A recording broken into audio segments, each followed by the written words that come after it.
Programme में आपको खुशामदीद कहते हैं। मैं असदुल्ला खान हूँ। आज पाकिस्तान की नेशनल सिक्योरिटी कमेटी का एक बहुत अहम इजलास हुआ। ये 38वां इजलास था जिसमें सिक्योरिटी के हवाले से मुख्तलिफ चीज़ें डिस्कस की गई, लेकिन सबसे अहम मामला जो पाकिस्तान के गुज़श्ता हुकूमत को जो मरासला लिखा गया था पाकिस्तान के एक एक्स एम्बेसडर की तरफ से, उसको भी आज डिस्कस किया गया। दो इंपॉर्टेंट चीज़ें नए एलामिया में सामने आई हैं। एक तो ये कि गुज़श्ता मीटिंग का जो मरासला था, जो एलामिया था, उसकी तौसीक की गई है गुज़श्ता मीटिंग के एलामिया की, और साथ ही साथ जो इसमें दो लाइनें और डाली गई हैं कि सिक्योरिटी एजेंसीज़ को जिन्होंने इस पर तहकीकात की हैं उनको साजिश का कोई सबूत नहीं मिला है। तो यानी इसका अगर लुब्बे लुबाव आप निकालें तो मतलब ये हुआ कि मुदाखलत हुई है मगर कोई साजिश नहीं हुई।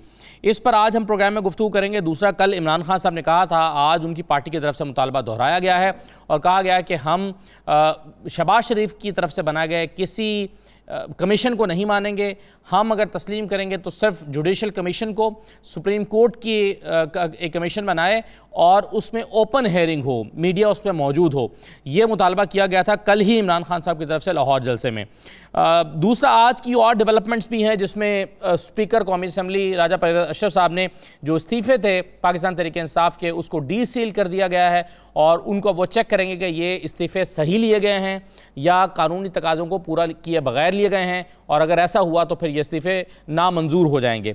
दूसरा, आज गुज़श्ता रोज़ बिलावल और नवाज शरीफ साहब के दरमियान एक अहम मुलाकात भी हुई है। इस मुलाकात से क्या हासिल हुआ या इस मुलाकात का मकसद क्या था, उसमें क्या चीज़ें डिस्कस हुई हैं और इसकी रोशनी में अब क्या होगा, इस पर भी गुफ्तगू करेंगे। और साथ ही साथ वज़ीर आला पंजाब का जो मामला है ये इसलिए बहुत अहम है क्योंकि 15-20 दिन से कोई हुकूमत पंजाब में नहीं है। ये मामला लाहौर हाई कोर्ट के पास गया था और लाहौर हाई कोर्ट ने आज जो फैसला दिया, सदर को डायरेक्शन दी गई कि वो यहाँ गवर्नर पंजाब जो हैं उन नुमाइंदा मुकर्रर करें। उस पर इस फैसले पर रद्द-ए-अमल आया है एडवोकेट जनरल पंजाब का, और वो कहते हैं कि जी कोई हिदायत सदर को और गवर्नर को जारी नहीं की जा सकती, इसलिए हम इस फैसले को चैलेंज करेंगे।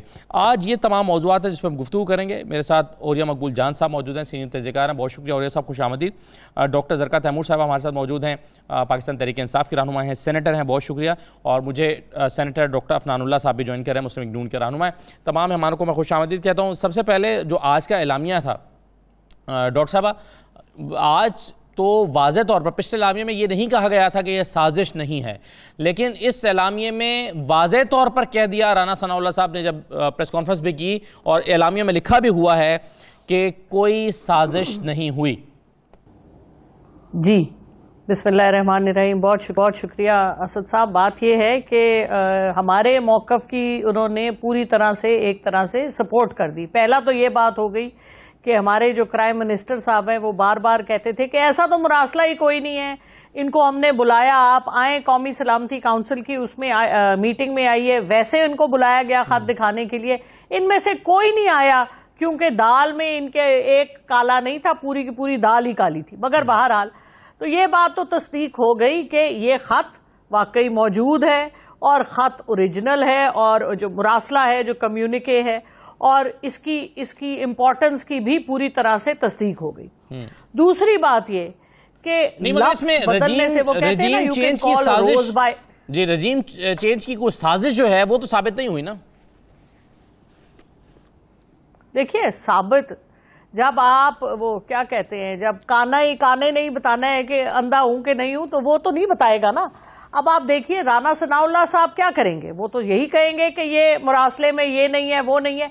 हमने इसीलिए डिमांड किया है कि आप एक जुडिशियल इंक्वायरी कमीशन बिठाएं जिसमें जुडिशरी हो और वो इसकी पूरी तरह से तहकीक करके इसको खोल के सामने लेके आए। देखिए, हम तो ले आए हैं, लेकिन ये क्योंकि ये एक डॉक्यूमेंट है जो एक गवर्नमेंट लेवल पे आया है, इसमें गवर्नमेंट्स इन्वॉल्व हैं, और पाकिस्तान, हमें ये याद रखना है कि ये सिर्फ एक पाकिस्तान का मुल्क नहीं इसमें इन्वॉल्व, ये पूरे खित्ते का आपका जो बैलेंस ऑफ पावर है, और उसकी वजह से दुनिया का बैलेंस ऑफ पावर चेंज करने की एक बहुत बड़ी साजिश है, और जिसकी वजह से पाकिस्तान, क्योंकि इजी टारगेट था उनके लिए जिन्होंने अपनी यूनिपोलैरिटी दुनिया में रखनी है, उन्होंने पाकिस्तान को अटैक किया। अब आप देख रहे हैं ना, शहबाज शरीफ साहब ने कहा मैं चाइना आना चाहता हूं, उन्होंने कहा घर ही बैठो, लोड़ नहीं तानू साडे आन दी, क्योंकि उनको पता है कि ये क्या गेम्स हो रही हैं। तो ये सिर्फ इमरान खान साहब ने बड़ी जबरदस्त बात की। उन्होंने कहा ये कहानी इमरान खान की नहीं है, ये कहानी पाकिस्तान की है, और पाकिस्तानी अफवाज पाकिस्तान का सबसे इंपॉर्टेंट इदारा है। वो हैं तो पाकिस्तान है, और उन्हीं की वजह से पाकिस्तान कभी 1971 के बाद एक मुल्क है। तो हमें अपनी जो प्रायोरिटीज हैं उनको हमें दुरुस्त करना होगा, अपनी सोच को भी दुरुस्त करना होगा। और पाकिस्तान की अवाम ने कर ली है, लेकिन ये जो मुसल्लत हुकूमत है ना, इनका तो हो नहीं सकता, क्योंकि ये ऑब्लाइज्ड है, कॉम्प्रोमाइज्ड है और करप्ट है। तो इनसे आप क्या एक्सपेक्ट? बिल्कुल ठीक है, तो इसी तरह की बातें बिल्कुल सही है। औरिया साहब, अब मामला यह है कि आज जो एलामिया आया है इसके में पाकिस्तान तहरीक इंसाफ और डॉक्टर साहब भी कह रही हैं, और ऑफिशियली भी यही मौक़िफ़ आया कि जी यह तो हमारे बयानिए की जीत है। हम तो कह रहे थे कि मुदाखलत हुई है और मुदाखलत को तस्लीम कर लिया गया है, क्योंकि रीअफर्म किया गया है जो पिछला एलानिया था उसको।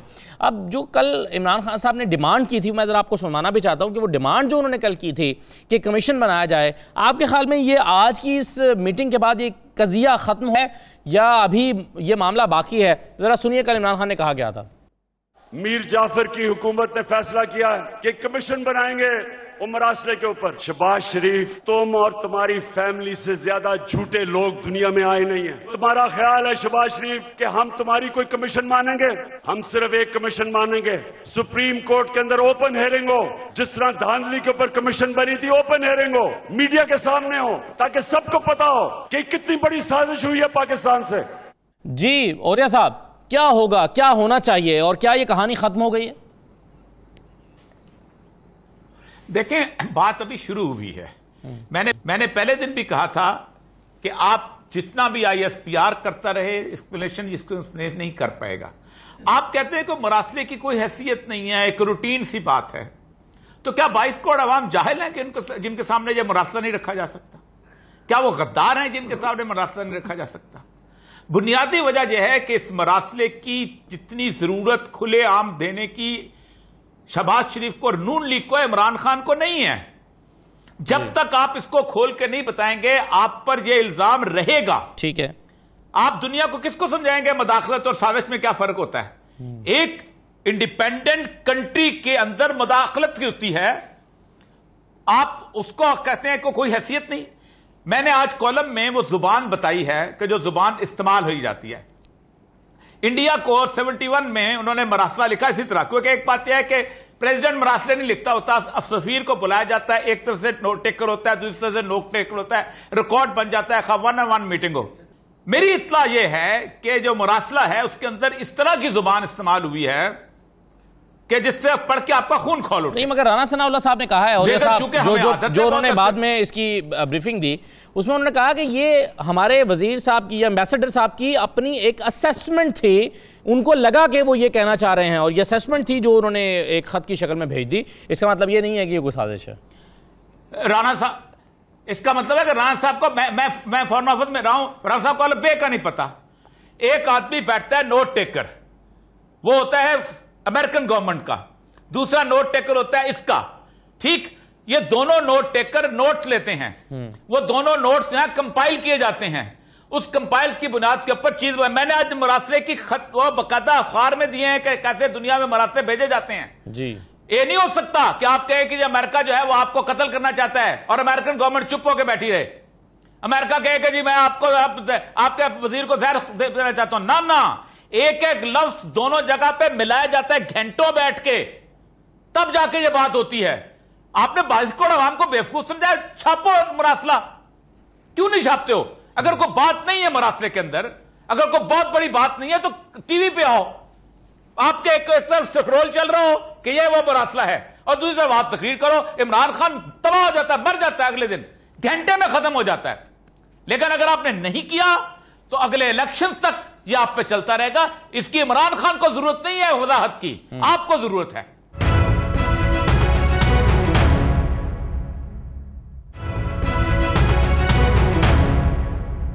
डॉक्टर फरहानुल्लाह साहब, ये एक तो राना सनाउल्लाह साहब जो कह रहे हैं कि ये एम्बेसडर साहब की अपनी एक असेसमेंट थी कि उनको लगा कि जी ये पाकिस्तान के मामलात में मुदाखलत की जा रही है या धमकी दी जा रही है।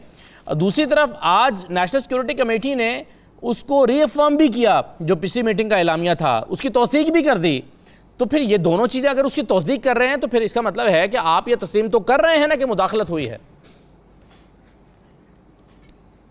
देखिए, पहली बात यह है कि एक चीज़ वादे कर लें कि मदाखलत और साजिश में फ़र्क क्या होता है। जी, फ़र्क आप अंग्रेजी की ऑक्सफोर्ड की डिक्शनरी है, उसमें जाके कॉन्स्पिरेसी की डेफिनेशन देख लें। कॉन्स्पिरेसी जो होती है वो कॉन्फिडेंशियल होती है, छुपा खुफिया होती है, और वो इलीगल होती है। मदाखलत ना खुफिया होती है ना इलीगल होती है, वो ओपनली की जाती है, पब्लिक डोमेन में उसकी इन्फॉर्मेशन होती है। और ये कोई अहमक ही होगा, बल्कि दुनिया का कोई बहुत बड़ा ही कोई अहमक होगा जो कहेगा कि हमारे सफीर को बुलाएगा और कहेगा कि हम तुम्हारे खिलाफ साजिश कर रहे हैं, देखो जी हम तुम्हारे खिलाफ साजिश करने लगे, तैयारी कर लो, और बल्कि हम तुम्हें लिख के दे रहे हैं ताकि तुम उसका नैरेटिव भी बना लेना जाके इलेक्शन के लिए। मतलब कि कोई इतना बड़ा अहमक जो है मैंने आज तक कभी मैंने नहीं सुना है। कहते हैं इसकी इंटरप्रेशन डॉक्टर साहब ये हो सकती है कि जी मुदाखलत है, ये मुदाखलत है, लेकिन इस मुदाखलत के लिए साजिश तैयार की गई कि यूं मुदाखलत की जाएगी, इसका तरीकाकार तैयार किया गया।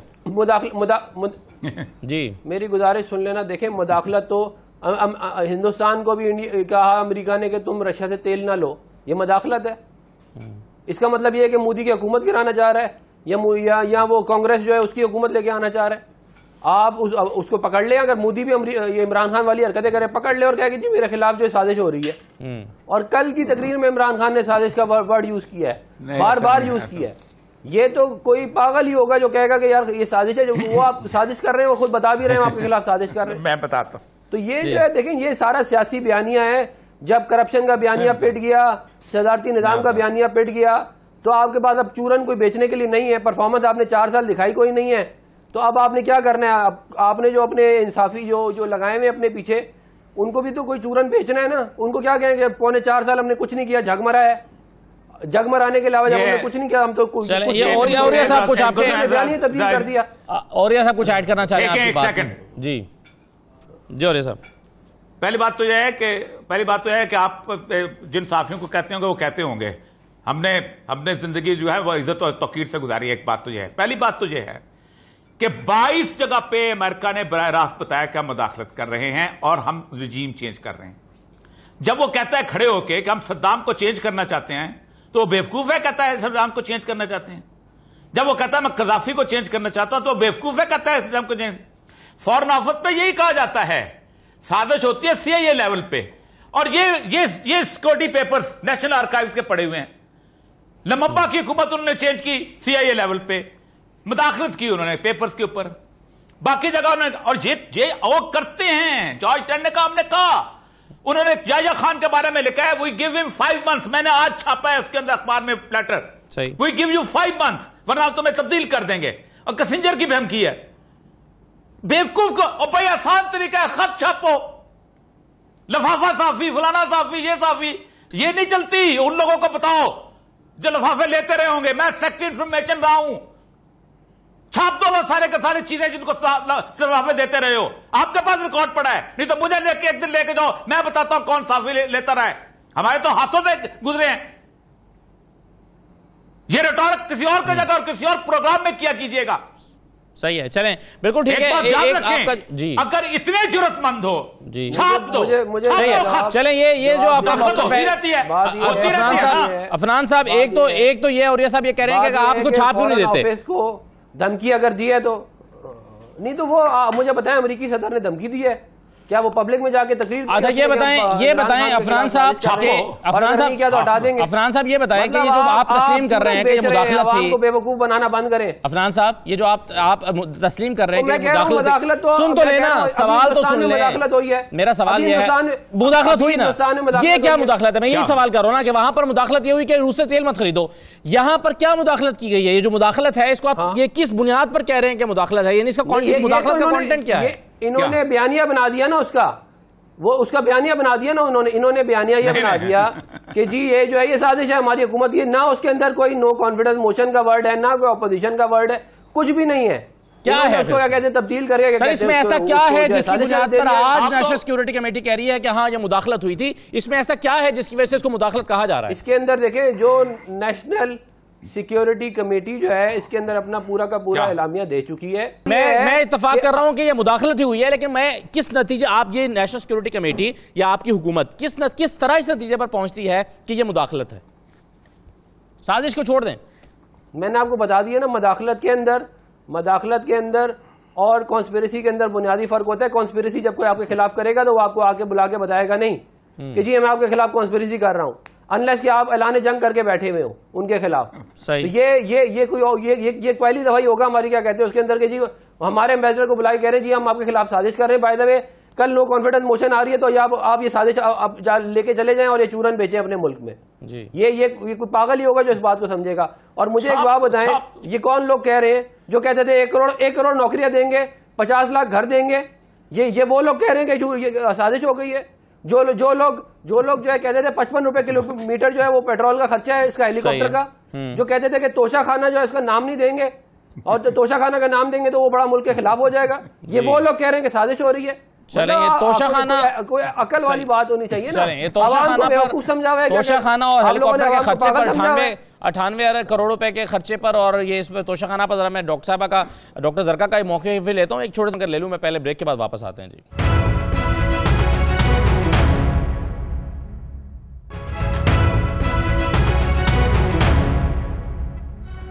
दोबारा आपको खुशामदी कहते हैं। डॉक्टर जरका साहब दो बातों का जवाब दे दीजिए। एक तो ये 98 करोड़ रुपए का खर्चा, आप ऑस्ट्रेलिटी की बात आपने की थी, शुरू में आकर आपने भैंसें भेज दी थी, लेकिन हेलीकॉप्टर का इतना इस्तेमाल किया कि आप मौजूदा हुकूमत के बकौल कि आप 98 करोड़ रुपए का पेट्रोल यानी खर्चा आपने कर दिया हेलीकॉप्टर के ऊपर पेट्रोल के जरिए। दूसरा ये तोशा खाना के हवाले से कल वज़ीर आज़म ने कहा, भी मैं आपको सुनवा भी देता हूँ फिर आप इसका जवाब दीजिएगा, तो ये उन्होंने वजाहत की है लेकिन कि मैंने सड़क बनाई, लेकिन क्या ये क्या जेब देता है कि आप सस्ती चीज़ें खरीदें तोशा खाना से और उसको मार्केट में जाके बेच दें? तो पहले सुन लीजिए वज़ीर आज़म ने कल क्या वजाहत की और फिर जवाब दीजिए। मेरे पे आज इल्जाम लगाया जा रहा है कि जनाब तोशा खाना से इसने कोई चीजें ली। इनके जमाने में जब तोशा खाना में प्रेजेंट जाता था तो ये 15% पैसे दे के वो खरीद सकते थे, हमने 50% रखा। जो भी मैंने खरीदी सब रिकॉर्ड के ऊपर है, सब कानून के अंदर है। और आज मैं आप सबको ये भी बता दूं कि मैंने उन पैसों से जो मेरे घर के नीचे सड़कें जो आम लोगों को भी फायदा पहुंचाती थी, वो तोशा खाना के पैसे से सड़क ठीक की, हुकूमत का पैसा नहीं लिया। मेरा जो घर है मैं अपने खर्चे देता हूं, कैंप ऑफिस नहीं किया, दीवार नीचे बनानी थी, सिक्योरिटी फेंस, अपना ऑफिस चलाया, गवर्नमेंट से पैसे नहीं लिए। ये लोग जो आज प्रोपेगेंडा कर रहे हैं, मैं चैलेंज करता हूं कि कभी पाकिस्तान की तारीख में किसी प्राइम मिनिस्टर ने अपने ऊपर इतना कम पैसा खर्च नहीं किया जो मैंने किया। जी डॉक्टर जरका साहब। जी जवाब तो सारा आपके सामने है, मुझे और बोलने की क्या जरूरत है। क्या पाकिस्तान की कौम नहीं जानती कि तोशा खाना के साथ क्या ड्रामे होते रहे हैं? क्या पाकिस्तान की कौम नहीं जानती कि हमारे एक्स प्राइम मिनिस्टर साहब ने, जिन्होंने टर्की की उनके अर्दोगान साहब की बेगम साहिबा आई, वो गई अर्थक्वेक के इलाके में, उन्होंने कहा उफ इतने गरीब लोग, उन्होंने अपने गले से डायमंड्स का हार उतार के दे दिया कि ये इनके लिए डाल दो। माशाअल्लाह बाद में पता चला कि वो इन्होंने नोट ही नहीं किया, और आपको पता ही है कहां से वापस हुआ। वो भी हमारे साथ सेनेट में लोगों की इज्जत रखना चाहते हैं हम, क्या अब इनकी एक एक चीज खोलें, क्योंकि सारा कुछ तो लोगों के सामने है। जो दूसरे पार्टी के वजीर आजम नवाज शरीफ साहब और उनका सारा टोला टब्बर का टब्बर जो चोर है, जिस घर में रहते हैं उसका आज तक कागज नहीं दिखा सके कि ये कहां से लिया था। एवन फील्ड में सारी इनकी नून लीग वहां जाके बैठ चुकी है, लेकिन ये कोई नहीं बता सकता कि वो किसका घर है। हो सकता है बाद में कहे क्वीन एलिजाबेथ का। अच्छा तोशा खाना पे आ जाए, इन्होंने जो गाड़ियां ली, इनको सऊदी अरब से गाड़ियां मिली 12 करोड़ की, इन्होंने गायब कर ली, कोई किसी को पता ही नहीं कहां से आई। अब इनका मसला ये कि ये कहते हैं कि इमरान खान की आड़ में हमारा तोशा खाना का भी सारा गन इसी तरह रेले में बह जाए। आपने भी वही किया ना, बस उन्होंने 15% दिया, आपने 50% दे दिया, उसके बाद आपने उन्होंने 10 करोड़ कमाए होंगे, आपने 6 करोड़ कमा लिए। मुझे 1 मिनट, मुझे आप बात ये है, बिल्कुल उन जैसा काम नहीं है। देखिए तोशा खाना हमें आपने डिक्लेयर करना है, आपको क्या मिला, आपको वहां पे डिपॉजिट कराना है। अगर आप अपने लिए रखना चाहते हैं तो आप उसका जो भी अमाउंट है 15% है, 40% है, 50% है, वो दे के वो चीज आपकी हुई। अब एक चीज आपने अपनी कर ली लीगली, उसके बाद आप उसको खड्डे में डालें, आप उसको आग लगाएं, आपकी अपनी चीज है, आप जो मर्जी करें। तो अगर प्राइम मिनिस्टर इमरान खान ने उसको बेच के कुछ और ले लिया, ये तो उनकी देखे ना, इतना शरीफ इतना दयानतदार आदमी है कि उसने हुकूमत में बैठ के, यहाँ पे तो लोग एक काउंसलर लगते हैं तो इधर भी हाथ मारते उधर भी हाथ मारते, एलडीए की आगे लगाने वाले पूछे किसने एलडीए के सारे। मगर ये जो आर्गुमेंट है ना मुझे नहीं डॉक्टर सरकार, ये जो आर्गुमेंट है ना, ये जो आपका आर्गुमेंट है कि जी मेरी चीज थी, मेरी हो गई, अब मैंने बेच ली, आर्गुमेंट ये प्राइम मिनिस्टर की पोस्ट पे बैठ के उन्होंने किया। वज़ीर आज़म नहीं होते तो वो ये नहीं कर सकते थे कि तो वज़ीर आज़म की कुर्सी पर बैठ के कैसे नहीं कर सकते थे, तोशाखाना से कैसे ले सकते थे अगर वो आप नहीं कर सकते? आप मुझे बताएं, आप मुझे ये बताएं, आपके वजीर आजम हमारे, क्या उसने ऐसी वरत, एक चीज आपकी हो गई, आपने अपनी पर्सनल इमलाक में जो भी करना था आपने कर लिया। आप मुझे यहां पर तो आपके कोई कंपैरिजन नहीं है, लेकिन इधर तो जो जिस तरह से बगैर वीजे के जाती उमरा वाले अपने गांव को विजिट करने जाते थे 90s में, जरा पूछे ISI के ऑफिसर से, हर वीकेंड पे वाघा बॉर्डर क्रॉस करके जाती उमरा जाते थे। मैंने उनसे पूछा सर कैसे जाते थे, वीजा होता था? उन्होंने कहा नहीं मैडम, बस वो जाते थे। तो ये तो हालात है यहाँ पे। और आप पैसे की बात करते, अभी आए 5 दिन नहीं हुए आपके इनको मीर जाफर साहब को, इन्होंने क्या किया है, 5 कैंप ऑफिसेज बना लिए हैं और इनके अब वो खाने शुरू हो जाएंगे, हेलीकॉप्टरों पे आने, बिरयानियां पाए और सारा खाना। ये तो इनका मजाक है। और ऊपर से जब से ये अमेरिका के थ्रू आए हैं, इनको अब खुली छुट्टी मिल गई। इनको पता है हमें किसने पूछना है, हम तो उनके हुक्म के गुलाम हैं, बूट पॉलिश करते जाएंगे चेरी ब्लॉसम से, फिर हम जो मर्जी करें। और आप देखें कि वो जो मर्जी, उन्होंने तारिक फातमी पाकिस्तान का कितना बड़ा गद्दार है उसको दोबारा से लगा दिया। वो तो इतनी जूतियां पड़ रही हैं सबको कि उनको विड्रॉ करना पड़ा, लेकिन विड्रॉ नहीं हुआ। वो अभी तक SAPM है, वो अभी तक मिनिस्टर ऑफ स्टेट का उसको ओहदा मिल गया है। आप मुझे बताएं, आपने कहां पर पाकिस्तान का मफाद रखा है? सिर्फ गद्दारी, जाती मफाद, और वो इसलिए क्योंकि आप बेच बैठे अपने आप को। मैं तो इस बात पे हैरान और परेशान हूं कि ये हमारा न्यूक्लियर प्रोग्राम, हमारा मुल्क चल कैसे रहा है इन हुक्मरानों, इन्होंने तो पहले ही सब चलें, आपने बहुत तफसील से जवाब दे दिया। मगर मैं औरिया साहब की तरफ आने से पहले जरा डॉक्टर फरहान साहब, आप अगर आप इमरान खान पे तनकीद कर रहे हैं कि उन्होंने 50% एक चीज़ अदा करके और अब उसको अपनी मिल्कियत में ले लिया और फिर बेच दिया, तो क्या आप उन लोगों पे भी तनकीद करेंगे जो 15% अदा करके माजी में लिए जाते रहे हैं, कीमती गाड़ियां ले जाते थे, तोहफे ले जाते थे? अगर आप उन पर तनकीद नहीं कर रहे और वो आप समझते हैं कि कानूनी तरीके से हुआ है, तो फिर 50% अदा करके भी कानूनी तरीके से हुआ है। और क्या हेलीकॉप्टर जो है, जो आप एतराज़ कर रहे हैं, क्या वो माजी की हुकूमतें हेलीकॉप्टर को इस तरह से इस्तेमाल नहीं करती रही हैं? देखिए, पहली बात तो ये है कि ये इमरान खान साहब सफ़ेद झूठ बोलते हैं जब ये कहते हैं कि मैंने 50% कर दिया। इन्होंने हमेशा की तरह एक बड़ी अपनी तरफ से चाल चली कि आवाम को बेवकूफ़ बनाने के लिए इन्होंने सारा माल निकाला 15% पे, और जब 15% पे अपना सारा माल निकाल लिया तो कह दिया कि ये मैं उसको बढ़ा के 50% कर रहा हूँ। इन्होंने, वरना तो मुझे बताया ना, 18 करोड़ रुपए का माल जो है वो 3-4 करोड़ रुपए देके कैसे निकाल लिया इन्होंने? 50% तो 9 करोड़ बनता है। तो ये फ्रॉड इन्होंने आवाम के साथ पहला किया। दूसरी बात ये है कि अगर कोई आपको तोहफा मिलता है तोशा खाना के अंदर, उसका कानून ये है कि आप जो परसेंटेज है वो देके आप ले सकते हैं, लेकिन आप ये कारोबार नहीं शुरू कर सकते कि तोशा खाना के अंदर गिफ्ट आया, आपने बाहर माल बेचा, आपने पैसे कमाई, ये तो आपने कारोबार शुरू कर दिया ना। आप ये कर सकते थे कि आप ले लेते, अपने पास रख लेते अगर आपको वो चीज चाहिए थी। और ये जो है, इमरान खान साहब ने बाकियों के ऊपर तोशा खाना के केसेस बनाए हुए हैं जी, कि फलाने ने तोशा खाना, और खुद माल बना रहे तोशा खाना से, और दूसरों के ऊपर कहते हैं जो है वो तोशा खाना के कहते हैं रेफरेंसेस बनाए हुए।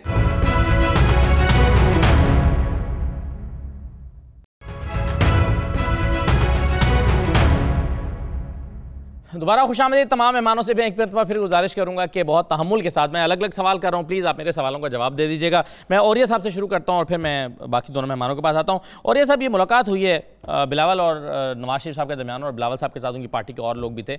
इस मुलाकात की क्या अहमियत आप देख रहे हैं, और आपके ख्याल में इस मुलाकात का क्या एजेंडा था? क्योंकि बाजार ये कहा गया कि ये मुलाकात आइनी ओहदे मांगने के लिए या वजारतें मांगने के लिए या मजीद शेयर मांगने के लिए नहीं थी, बल्कि ये एक साथ चलने की एक जो है वो मनसूबाबंदी के लिए या एक अच्छे जस्टर के लिए मुलाकात है। आप इसको कैसे देखते हैं? देखिए, मैं आपको एक बड़ी मशवरा के तौर पे कह सकता हूं कि ये जो हुकूमत है ये बदली है इत्तेहादियों ने, और इत्तेहादी थे, बाप पार्टी थी, इत्तेहादी थे, बेंगल साहब थे, इत्तेहादी थे, MKM थी, ये लोग थे। हुआ यह है कि जब गवर्नमेंट आई है तो नून लीग, पीपल्स पार्टी और मौलाना फजल रहमान ने सब कुछ बांट लिया है, और इत्तेहादी जो हैं वो बुनियादी तौर पर समझते हैं कि हमारे लिए मसला है। ये बड़ी सीरियस मुलाकात है, इस कैबिनेट को सोचना चाहिए। अभी तक आरिफ अलवी साहब की तलवार लटक रही है और आरिफ अलवी साहब को उतारने के लिए 2/3 मेजोरिटी चाहिए, और अगर एक के थाती एक भी हो गया पीछे तो आरिफ अलवी साहब के साथ आइन में एक इख्तियार मौजूद है कि वो प्राइम मिनिस्टर को कहेगा कि तुम अपना वोट ऑफ कॉन्फिडेंस लो। तो इनको बजाय इसके कि वहां मिलने के, इनको यहां पर अपने आप को बेहतर करना चाहिए। अगर आपने, क्योंकि साल एक का अर्थ है, साल गुजरते पता नहीं चलता होता जी। और ये मैं आज भी समझता हूं कि अपोजिशन ने असर के वक्त रोजा खोला है। इमरान खान जो अपनी टाउन फ्लाइट पे जा रहा था उसको वापस हीरो बना दिया, पांव पे मार लिया कुल्हाड़ी। बड़ी मैं मदबाना गुजारिश कर रहा हूं, माने या ना को माने उसकी बात है, लेकिन असर का रोजा जो खोला है, अब ये डिफेंसिव पे चले गए हैं। अब डिफेंसिव में आज कुछ भी कर लें, इनको मुलाकातें कहीं और करनी चाहिए। वो मुलाकात हो गई है, मुलाकात हमने मिसाक जमहूरियत की मुलाकात देखी थी, बहुत बड़ी मुलाकात थी। बेनजीर साहबा जो थी, उन्होंने कमाशी साहब को कहा था कि रहमान मलिक के घर में ही होगी, और रहमान मलिक आपको पता है किस वजह से नफरत थी उससे, क्योंकि उन्होंने मियां शरीफ साहब को गिरफ्तार किया हुआ था, लेकिन आखिर वहीं पर हुई। और जब वो मुलाकात हो रही थी तो बेनजीर साहबा जो थी वो यहां पर दुबई में जनरल कियानी के साथ मुलाकात कर रही थी एन उसी वक्त, उसी दिन। तो मसला जो है कि अहमियत वो है कि आप इसको एक साल के लिए कुछ चला दें, कुछ कर जाएं, अगर वाकई आपने आना है। सही है। और वरना वो जो बयानियां जो है वो जिस तरह का चल पड़ा है, थोड़ा मसला बन जाएगा। सही है, लेकिन ये पीटीआई फोर्सिंग कर रही है कि शायद उनको फॉरेन फंडिंग केस के जरिए से बैन करने की कोशिश की जा रही है, बल्कि शाह महमूद कुरैशी साहब ने इसको साजिश का नाम दिया। शाह साहब ने कल क्या कहा था, सुन लीजिए फॉरेन फंडिंग केस के हवाले से। इलेक्शन कमीशन पाकिस्तान में एक साजिश घड़ी जा रही है, फॉरेन फंडिंग का केस मुरतब किया गया है। तहरीक इंसाफ ने जितने सवाल उठाए गए उनका सबूतों के साथ जवाब दिया। ये नहीं हो सकता कि ये यकसुई और यकतरफा आप हिसाब तहरीक इंसाफ से मांगे। ये क्यों कर रहे हैं? इन्होंने फैसला किया है कि एक नई साजिश के जरिए ये इमरान खान को नाअहल करना चाहते हैं, ये तहरीक इंसाफ पर पाबंदी लगाना चाहते हैं। क्या तुम इसकी इजाजत दोगे? क्या इस साजिश को कामयाब होने दोगे? क्या यह भी कोई साजिश है अफनान साहब, और क्या पाकिस्तान तहरीक इंसाफ पर पाबंदी लगाकर आप आगे बढ़ना चाहते हैं? देखें, ये केस जो है वो पिछले कोई 7-8 साल से चल रहा है फॉरेन फंडिंग का जी। और ये साजिश जो है ये उस वक्त शुरू हुई थी जब इमरान खान साहब ने इंडियन नेशनल से और यहूदियों से पैसा लेके पाकिस्तान के अंदर सियासत के अंदर लेके आए थे। अब अगर वो पैसा लेके आए थे और वो अब बात साबित होती है पेपर्स के थ्रू और जो टीटियाँ लगी हैं उसके थ्रू, तो इसके ऊपर अब ये कह देना कि जी ये हमारे खिलाफ साजिश है, साजिश तो आपने खुद अपने खिलाफ की है। फिर इसका मतलब आपको किसने कहा था जाके आप इनसे पैसे लें? आप अपना आप जब इस मुल्क का कानून इस बात की इजाज़त नहीं देता कि आप फॉरेन नेशनल से पैसे लेंगे, आपने फॉरेन नेशनल तो चलो दूर की बात, आपने तो इंडियन नेशनल से ले लिए पैसे, आपने यहूदियों से पैसे ले लिए। फिर खाली आपने पैसे नहीं लिए, आप जाके उनकी कैंपेनें चलाते रहे। आप ये जो जैक गोल्डस्मिथ है इसकी कैंपेन चलाई इमरान खान ने जाके लंदन में, सारे पाकिस्तान ने देखा ये वाली बात। तो ये बातें जो है सारी की सारी इसलिए हैं क्योंकि इनको मालूम है कि इन्होंने क्या किया हुआ है। मगर उनको मालूम है कि ये है कि भाई बाकी लोगों के भी केसेस जो हैं वो इलेक्शन कमीशन के पास मौजूद है, फैसला आए तो फिर सबके के लिए आए, बाकी पार्टीज के भी केसेस हैं।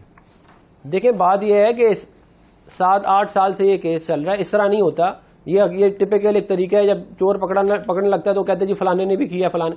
ओ भाई आप अपनी चोरी का बताएं पहले कि आपने की है कि नहीं की। मुझे बताएं ना कि हमने हमारे खिलाफ तो हमारे वजीर आजम को नाअहल किया गया, इससे पहले पीपल पार्टी के वजीर आजम को भी नाअहल किया गया, जो है वो हुकूमतें ख़त्म की गई। लेकिन ये अनोखे लाडले हैं कि ये कहते हैं कि हमारे खिलाफ कोई फैसला ही ना आए। भाई आपको फॉरेन नेशनल से, यहूदियों से और हिंदुस्तान के लोगों से पैसा क्यों लिया आपने? सवाल तो ये है सबसे बड़ा। वो कौन सा काम था, वो कौन सा वादा था जो आपने उनके साथ किया जिसके बदले में उन्होंने आपको ये पैसे दिए? आपको क्या लगता है कौन सा एजेंडा जो आपने फॉलो किया फिर उसके बाद? आपके ख्याल में इमरान खान साहब ने फिर वो जो आप कह रहे हैं देखिए इस मुल्क की, देखिए मैं ये बात करता हूँ कि दिलों का हाल तो अल्लाह ताला जानता है। हाँ। लेकिन जो चीज सामने है वो तो बड़ी क्लियर है कि इस मुल्क की इकोनॉमी को तबाह बर्बाद किया गया। इस मुल्क का कर्जा जो है इन्होंने डबल किया इंटरनल। इस मुल्क के अंदर 2 करोड़ लोग खते गुर्बत से नीचे आ गए, 2 करोड़ लोग। और ये मैं नहीं कह रहा, ये वर्ल्ड बैंक की रिपोर्ट कह रही है। 115 के ऊपर दिया हुआ डॉलर 190 पे छोड़ के गए, ये सारा पाकिस्तान ने देखा है। जो 50 रुपए किलो चीनी थी वो 120 रुपए में 130 रुपए में बिकती है। जो आटा 40 रुपए किलो था वो 70 रुपए। ये सारी साजिश हुई है इनके खिलाफ। ये सारी साजिश थी, या कहते हैं कि ये बताएं ना कि ये सारा इतनी ज्यादा जो तबाही और बर्बादी हुई है पिछले 4.25 साल में, ये कैसे हो गई जी, कैसे हो गई? तो बिल्कुल ठीक है, बातें साबित चलें। अगर फॉरेन फंडिंग का एजेंडा पूरा किया, चलें डॉक्टर साहबा, अगर फॉरेन फंडिंग का फैसला आपके खिलाफ, पाकिस्तान तहरीक इंसाफ के खिलाफ आ जाता है और जैसे शाह महमूद कुरैशी साहब कह रहे थे कि तहरीक इंसाफ को बैन करने का मंसूबा बनाया जा रहा है और इमरान खान को नाअहल करने का मंसूबा बनाया जा रहा है, तो क्या होगा? बैन नहीं हो सकता। आप मुझे बताएं, ये इस मुल्क में अंधेर नकरी चौपट राज, यहाँ पर एक जिस तरह से अशराफिया चल रहे हैं और ये जो बातें कर रहे हैं, अब आप इकोनॉमी, पाकिस्तान की economy for the first time 5.6% आपका जीडीपी था 2021 में, और ये मैं नहीं कह रही, ये ब्लूमबर्ग कह रहा है, ये आपका वर्ल्ड बैंक कह रहा है, और आपका 4th बेस्ट आपका वेलफेयर का प्रोग्राम है पूरी दुनिया में। आपने जिस तरह गरीब अवाम को हेल्थ कार्ड दिए, कोई इनके माई का बाप जाके दे दे, किसी ने आज तक अमेरिका जैसा मुल्क नहीं दे सका अपनी अवाम को हेल्थ कवर। हमने अपने लोगों के लिए जिस तरह से कामयाब जवान प्रोग्राम, लोन्स दिए, कामयाब पाकिस्तान प्रोग्राम, स्किल डेवलपमेंट शुरू की, और आप देखिए बम्पर क्रॉप्स हमने लाए, सारे आपके वीट से लेकर मेज से लेकर चीनी तक। तो ये सारी चीजें हमारी हुकूमत में हुई, और पहली दफा पाकिस्तान इन्वेस्टमेंट आ रही थी।